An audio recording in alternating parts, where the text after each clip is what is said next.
একদিকে শহীদ হাদি ভাইয়ের নিথর দেহ পড়ে রয়েছে, অন্যদিকে ডেলি স্টার প্রথম আলোর পোশাক কুকুরগুলো ফুসলে উঠেছে।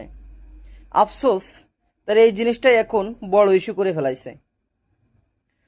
বিপ্লব ইসলামী শরিয়া অনুযায়ী ছাড়া ধরে রাখা যায় না।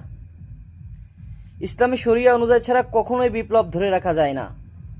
মানব রচিত সংবিধান, গণতন্ত্র, এর মাধ্যমে যখনই তুমি বিপ্লব ঘটাবে, এই বিপ্লব তোমাকেই হত্যা করবে।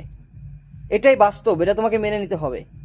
আজ হাদি মারা গেছে, কাল হাসনাত আবদুল্লাহ মারা যাবে, কখনো আপনি মারা যাবেন, কখনো আমি মারা যাব।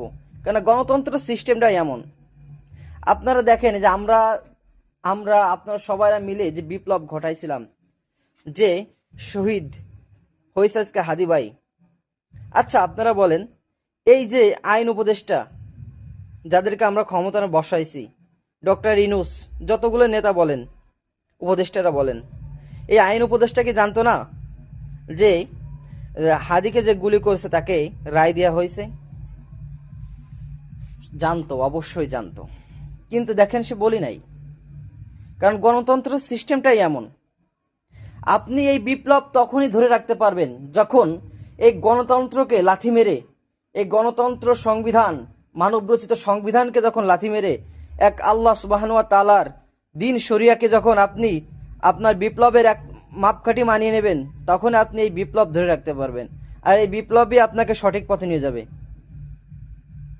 আমরা এটা ছাড়া পারবো না, বুঝছেন? যতই আমরা বলি যে আমরা গণতন্ত্রের মাধ্যমে যাই আমরা দিন প্রতিষ্ঠিত করে ফেলবো, আমরা এটা করব এটা করব, ওয়াল্লাহি আল্লাহর কসম, এটা পশ্চিমকালেও সম্ভব না আপনি গণতন্ত্রের মাধ্যমে দিন প্রতিষ্ঠিত করবেন। আমাদের সামনে এত বড় বড় বিপদ যাচ্ছে, আমরা কত কিছু দেখতেছি। এখন যদি আমরা সতর্ক না হই, এই গণতন্ত্র আপনার বোনের ইজ্জত রক্ষা করতে পারবে না। এই গণতন্ত্র আপনার আপনার মায়ের ইজ্জত রক্ষা করতে পারবে না। এই গণতন্ত্রের ব্যবস্থা এমন, আপনার চোখের সামনে আপনার স্ত্রীকে ধর্ষণ করবে, আপনি কিছুই বলতে পারবেন না। একদম সত্যি কথা।